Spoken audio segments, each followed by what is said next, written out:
بص، انا عايزك تحط نفسك مكاني وتقول لي انت لو مكاني هتعمل ايه لما تكون واقف وشغال وبتبيع عربيات كده، ويخش عليك واحد يقول لك انا عايز اشتري عربية تكون واسعة وكبيرة وفخمة، شكلها حلو وواسعة جدا ومليانة اوبشن وتجهيزات ووسائل امان وضمان كويس ومن بلد منشأ كويس ووكيل كويس وشنطة كبيرة وايرباجز كتير. ايه يا عم؟ ايه يا عم؟ انت ترد تقول له ايه؟ انت جاي تحقق احلامك هنا؟ لا، هو مش بيحلم، هو فعلا في حاجة جت حققت له احلامه. يلا. بنتكلم عن سانج يونج تورس 2024 بوسائل امانها الممتازة وتجهيزاتها المحترمة وضمان وكيلها الرسمي.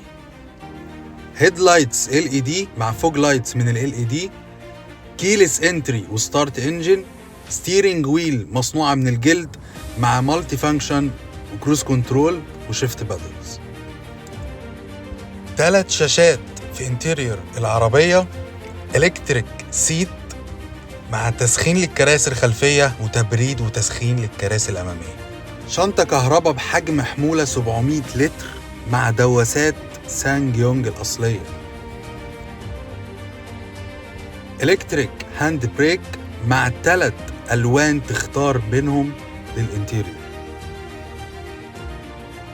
سان روف، ده غير نسخة الفور ويل درايف اللي هي أعلى نسخة. العربية بتتميز بفول سيفتي باكج مكون من 9 إيرباج، بلايند سبوت، سنسورز أمامية وخلفية، ABS و EBD و ESP. منظومة الحركة الاعتمادية 1500 سي سي تربو مع فتيس اوتوماتيك من 6 نقلات. ده أبرز ما يميز تورس الجديدة غير تصميمها الجبار. واشوفكم في فيديو.